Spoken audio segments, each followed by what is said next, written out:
Bismillahirrahmanirrahim. Kaifa yatasawwaru ayyahjubahu syai'. Bagaimana dapat dibayangkan bahwa Allah dapat dihijab oleh sesuatu? Wa huwa alladzi azhara kulla syai'. Padahal Allah yang menzahirkan atau menampakkan segala sesuatu. Kaifa yatasawwaru ayyahjubahu syai'. Bagaimana dapat dibayangkan bahwa Allah dapat dihijab oleh sesuatu? Lanjut. Wa huwa alladzi zahara bi kulli syai'. Padahal Dia yang nampak, yang zahir pada segala sesuatu. Padahal Dia yang tampak atau zahir pada segala sesuatu. Kaifa yatasawwaru ayyahjubahu syai'. Bagaimana dapat dibayangkan bahwa Allah dapat dihijab oleh sesuatu? Wa huwa alladzi zahara fi kulli syai'. Padahal Dia yang terlihat dalam tiap sesuatu. Kaifa yatasawwaru ayyahjubahu syai'. Bagaimana akan dapat dibayangkan bahwa Allah dihijab oleh sesuatu? Wa huwa allazi zahara li kulli syai'. Padahal Dia yang tampak pada segala sesuatu. Kaifa yatasawwaru ayyahjubahu syai'. Bagaimana akan dapat dibayangkan bahwa Allah akan dihijab oleh sesuatu? Wa huwa zahiru qabla wujudi kulli syai'. Bahwa Allah padahal Dia ada sebelum adanya sesuatu, sebelum adanya alam semesta ini. Kaifa yatasawwaru ayyahjubahu syai'. Bagaimana dapat dibayangkan bahwa Allah dapat dihijab oleh sesuatu? Wa huwa azharu min kulli syai'. Padahal Dia lebih tampak jelas dari segala sesuatu. Kaifa yatasawwaru ayyahjubahu syai'. Bagaimana dapat dibayangkan bahwa Allah dapat dihijab oleh sesuatu? Wa huwal wahidul ladzi laisa ma'ahu syai'. Padahal Dia yang esa dan tidak ada di sampingnya sesuatu apapun. Dia Maha Satu dan tidak ada di sampingnya sesuatu apapun. Dia yang Maha berdiri sendiri. Kaifa yatasawwaru ayyahjubahu syai'. Bagaimana dapat dibayangkan bahwa Allah dapat dihijab oleh sesuatu? Wa huwa aqrabu ilaika min kulli syai'. Padahal Dia lebih dekat kepadamu dari segala sesuatu. Masya Allah. Wa huwa aqrabu ilaika min kulli syai'. Padahal Dia lebih dekat kepadamu dari segala sesuatu. Kaifa yatasawwaru ayyahjubahu syai'.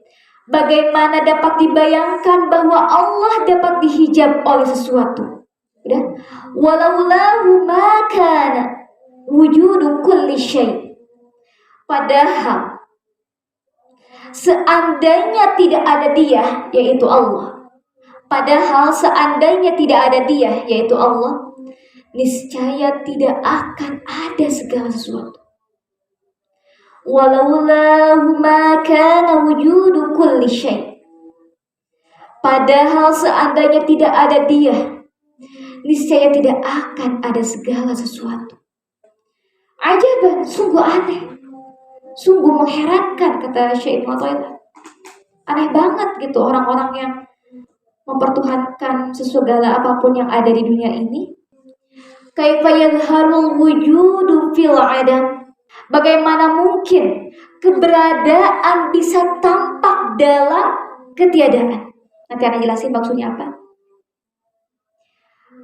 Kaifa yasbutul hadisu ma'aman lahu wasful qidam. Atau bagaimana bisa sesuatu yang baru, itu hadis ya, kita sifatnya hudus, suatu yang baru, bersanding dengan yang maha dahulu, yaitu siapa? Allah. Am kaifa yasbutul hadithu ma'aman lahu wasful aqidah. Atau bagaimana bisa sesuatu yang baru bersanding dengan yang maha dahulu. Bismillahirrahmanirrahim. Ini pernah dijelaskan di kitab Tijan ya, tentang sifat wujudnya Allah. Allah itu menampakkan, Allah itu zahir, Allah itu jelas. Tapi bukan Allah itu zahir Allah gitu ya. Maksudnya Allah tuh kalau melihat alam semesta ini kita langsung Allah, Allah, Allah. Kita langsung seperti itu. Menampakkan, meniscayakan penampakan zatnya Allah yang melakukannya. Allah lah yang menampakkan segala sesuatu agar orang-orang berakal menjadikannya sebagai bukti keberadaan Allah. Pernah sebutkan dalilnya apa sifat wujud itu? Wujudul hadhil makhluqat. Adanya makhluk-makhluk ini. Adanya langit, adanya bumi, adanya semua apapun yang Allah ciptakan di alam semesta ini. Allah Subhanahu wa ta'ala berfirman, kami akan memperlihatkan kepada mereka tanda-tanda kekuasaan kami di segenap ufuk dan pada diri mereka sendiri, sehingga jelaslah bagi mereka bahwa Al-Quran itu adalah benar. Dan apakah Tuhanmu tidak cukup bagi kamu bahwa sesungguhnya Dia menyaksikan segala sesuatu? Dia tampak pada segala sesuatu dengan penampakan sifat dan asmanya Allah. Jadi pas waktu lihat orang yang meninggal, ya Allah, Allah yang maha mematikan, Amin. Nama Allah. Oh, ketika ada orang yang memberi kepada kita, oh Allah tuh maha memberi. Ketika kita melihat sesuatu alam semesta ini, betapa agungnya, Masya Allah. Betapa luar biasanya Allah, kagum sama kekuasaan Allah. Langsung tertujunya kepada Allah. Jadi orang-orang yang punya kekuatan seperti ini, penglihatannya langsung tembus kepada tafakur, kepada medan kesadaran. Oh, Masya Allah. Bagaimana bisa Allah terhalangi atau terhijab oleh sesuatu, padahal Dia muncul atau nampak pada segala sesuatu, sehingga bisa dikenali. Karena itulah seluruh alam semesta ini bersujud dan bertasbih kepada Allah. Cuma kita gak ngerti bagaimana tasbihnya ikan-ikan, tasbihnya binatang-binatang kepada Allah kayak gimana. Kita gak ngerti. Tapi mereka itu kenal kepada Allah. Kita juga manusia sebenarnya pada fitrahnya kenal, ingin mencari Tuhan, makrifat kepada Allah. Tetapi terhalangi oleh kesombongan dirinya. Semesta ini semuanya bertasbih kepada Allah. Tapi kita tidak seperti itu kadang.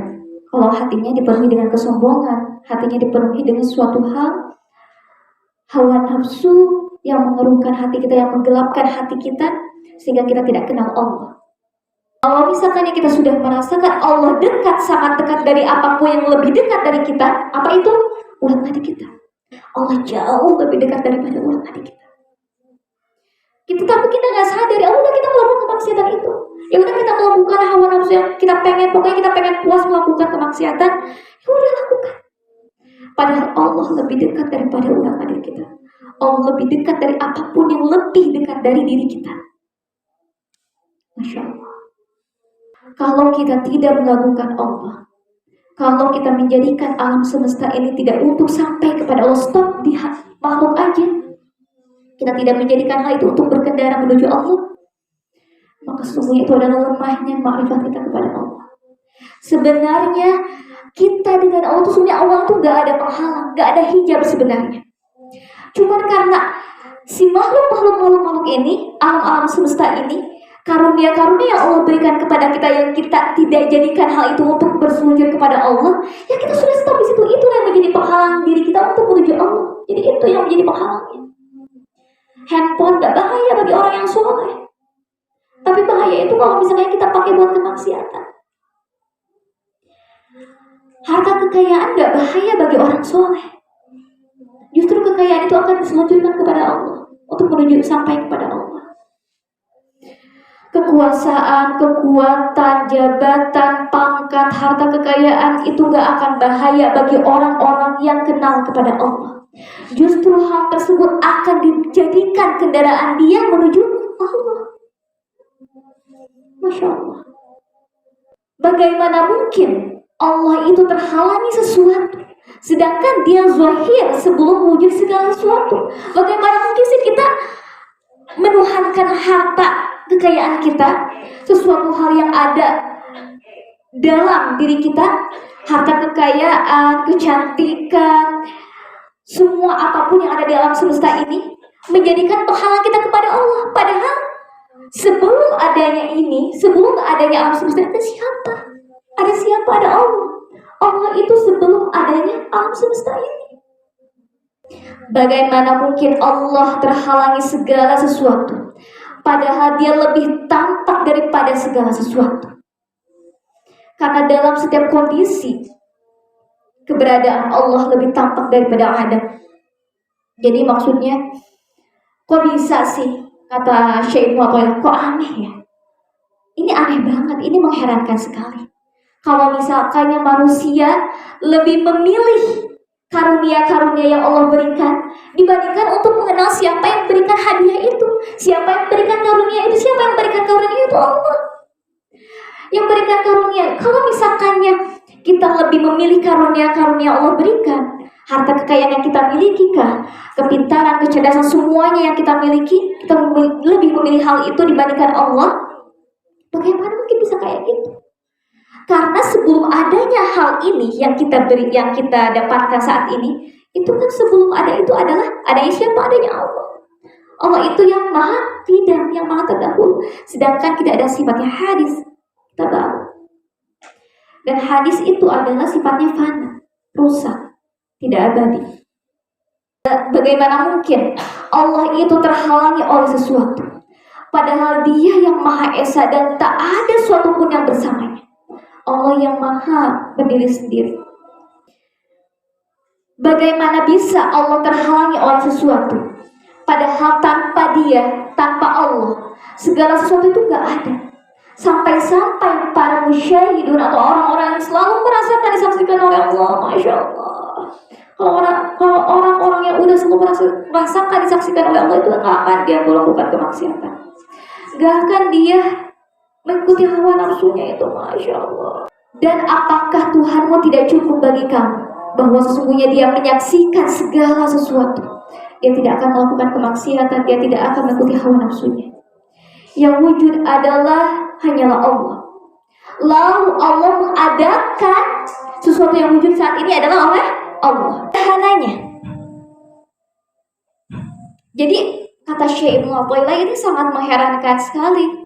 Sangat mengherankan dan sangat aneh jika sesuatu yang awalnya gak ada, kekayaan, harta, semuanya yang apapun yang kita pegang saat ini, karunia-karunia Allah berikan, yang menjadikan penghalang kita terhadap Allah yang maha wujud yang sebelum adanya sesuatu. Itu sangat mengherankan sekali. Bagaimana mungkin sang pencipta Allah terkalahkan oleh sesuatu yang Allah ciptakan? Ini sungguh aneh dan mengherankan.